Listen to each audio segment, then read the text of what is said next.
Você pode falar um pouquinho sobre o seu personagem do filme? Então, eu faço o personagem Cláudio, que é o irmão da Lidiana, e a história ela gira um pouco em torno do Cláudio, no sentido da situação que ele provoca ali na juventude, e que quem faz essa primeira etapa, por acaso, é o Rafael Witt, que é meu filho, e eu, na segunda fase, em 2005, vou viver o efeito, as consequências, né, dessa história que aconteceu e não aconteceu, né, esse mistério que está no ar, né. Então o filme ele tem um pouco esse suspense, ele tem esse elemento da gente de alguma forma buscar caminhos para essa história, onde a justiça de alguma forma possa se fazer presente, né, por conta de muitas omissões que acontecem na nossa justiça, no sistema de justiça brasileiro, né? Então, e essas omissões elas custam um preço muito caro para famílias, pessoas, né? Então, enfim, o Cláudio é esse personagem, é o motor dessa história. E você já conhecia a história da Ana Lídia? Então, eu não conhecia da forma como eu passei a conhecer depois que eu li o roteiro. Eu lembro mais, não sei se é porque na época onde eu morava chegou o caso de uma menina também, uma história similar, que é o caso Araceli, que é na mesma década de 70, mas o caso da Ana Lídia me impressionou bastante, pela maneira como foi, enfim, como foi, né? Porque todo mundo apagou como foi. Eu acho que o filme ele traz um pouco isso também, né? A gente precisa resgatar de alguma forma um sentido para isso, né? E não ficar nesse silenciamento, nesse apagamento por influência de poder, por influência de dinheiro, né? E engraçado que 40 anos depois, né? 50 anos depois, praticamente, né? Um pouquinho mais que isso, a gente continua vendo esse tipo de situação acontecer e se repetir. Então o filme, eu acho que ele traz também ele provoca uma atenção, uma reflexão para esse comportamento nosso diante de questões tão graves, né?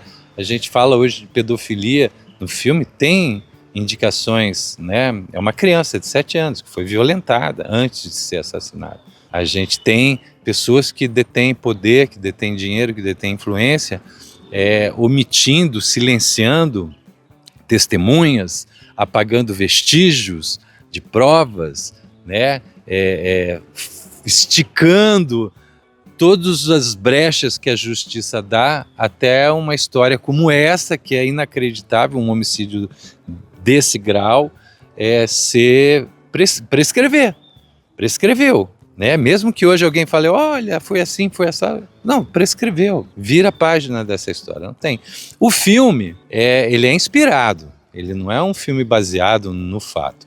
Ele é inspirado numa situação que, como eu disse, o caso dela, em 73, é dentre tantos outros que se a gente começar a dar uma busca, a gente vai ver que teve tantos outros casos de crianças abusadas, assassinadas, e cujos autores foram capazes de silenciar, de anular a família, enfim, de destruir, de calar toda uma sociedade, todo um sistema de justiça, muitas vezes, por poder e influência, poder econômico e influência.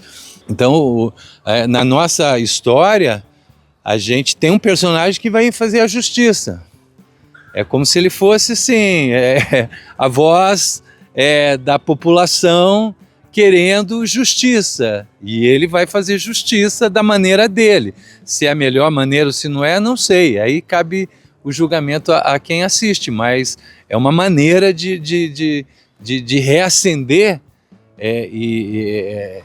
essa questão, que ela é muito grave, né? Principalmente se a pessoa for pobre, né? For preta, se for viver numa comunidade, com certeza a corda sempre vai arrebentar para o lado dela e periga dela, ela, a vítima, ser ainda acusada de ser culpada, entendeu? Então eu acho que o filme ele fala um pouco disso também. E como que foi a construção do personagem? Então, assim, a gente teve uma semana, 10 dias antes de começar as filmagens, eu e o Rafael, a gente veio para cá, a gente pôde, junto com o Bruno Caldas, que é o diretor, que é um garoto assim, eu falo um garoto porque eu já sou um senhor, né? Mas é um cara muito talentoso. Ontem eu tive a oportunidade de sair um pouco para conversar com ele e falei, cara, você conseguiu juntar uma equipe assim muito boa e todo mundo daqui, de Brasília, sabe? Gente muito habilitada, muito qualificada, muito competente, né?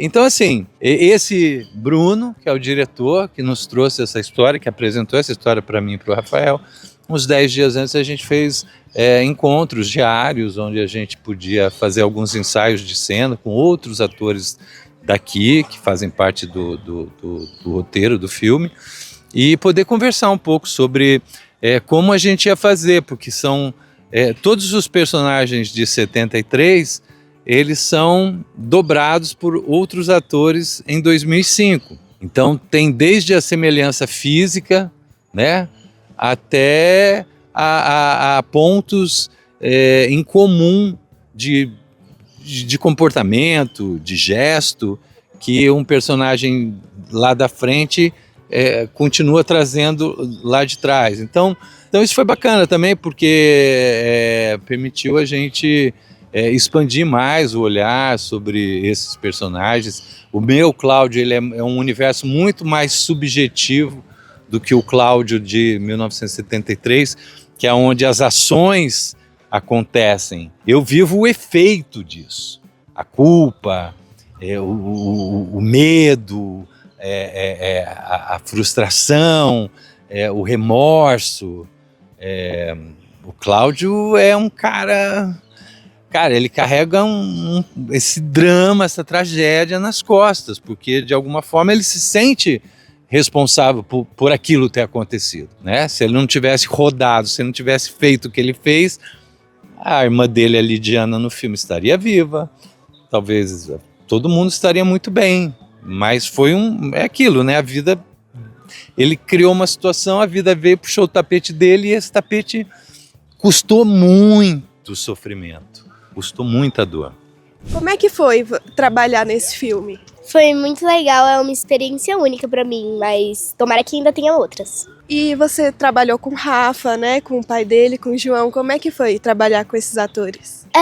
Foi muitos atores muito bons de Brasília, de fora, e foi muito bom, eles são muito carinhosos. E como é que você se preparou para esse personagem? É uma história triste, mas as minhas cenas eram sempre alegres, aí eu só tentava ficar mais alegre o máximo.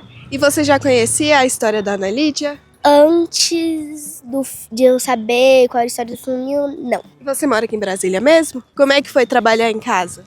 É mais acolhedor, assim, é melhor. E esse é o seu primeiro papel no cinema? Eu já fiz figuração em um outro filme, mas, tipo assim, papel de verdade só esse. E você tem sonho de fazer mais papéis no cinema, novela? O que você quer pro futuro? Eu quero muito ser atriz quando eu crescer. Cinema, novela, série. Por que você escolheu o nome Cerrado Seco pro filme?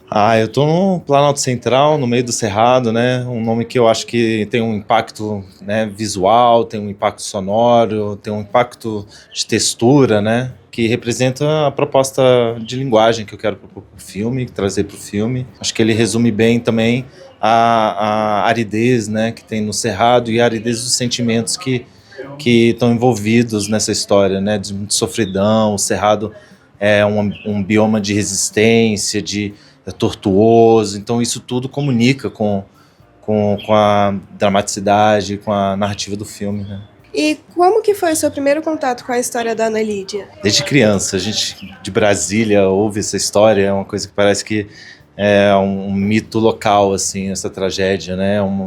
É usado para ensinamento das crianças e também para uma história que fala sobre injustiça, né? Para a gente ter uma consciência, assim, das coisas ruins que a sociedade tá por ali. É o nosso bicho-papão, né? E conta muito sobre o que é Brasília. Então, ouvir a história da Ana Lídia desde criança, você meio que tem noção do que é Brasil, o que é justiça, o que é, né, poder no Brasil. Então é uma coisa que marca muito Brasília.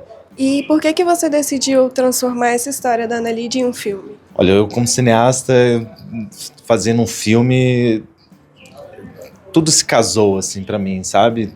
Ser de Brasília, conhecer essa história, e querer fazer cinema em Brasília, um cinema autoral que venha daqui, que nasce daqui. Brasília é isso, é um cenário para isso, né? Então, eu como realizador pretendo continuar fazendo aqui, quero continuar produzindo em Brasília e representando Brasília para o mundo. E na construção desse filme, você chegou a conversar com familiares da Ana Lídia, algum investigador? Como é que foi o processo? O processo foi de estudo que a gente tem de arquivo público, né? Ministério Público. Eu tive a convivência com várias pessoas da época, gente que estudou com ela. Conheci pessoas que trabalharam no caso também, esteve envolvido com o caso, mas para ser sincero eu não tive a oportunidade de conversar com a família a respeito, né? Eu acho que até por um processo de respeito e até para minha liberdade criativa, para poder trazer e poder ter um caminhar sem estar atrelado muito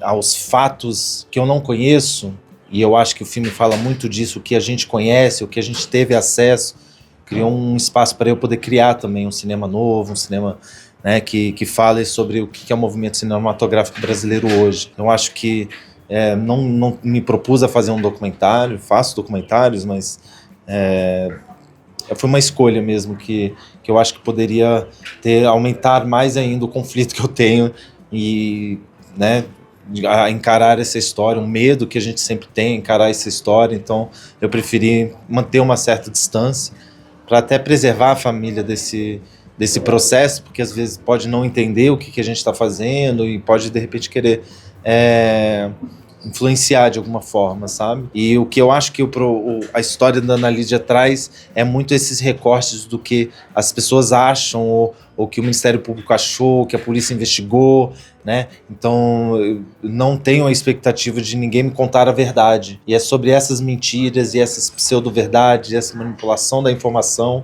que o filme trata mesmo no seu seio, né? Sobre essas lutas de poder, de controle da narrativa. Então eu senti até um processo no meio lá, até me preocupei muito. Até quando uma amiga que conhece a família, né, conviveu com a família, me deu esse suporte, falou, olha, o que você está fazendo, eu acho que talvez a família nem vai querer estar em contato. Então eu me dei esse direito artístico, assim, de seguir por esse caminho.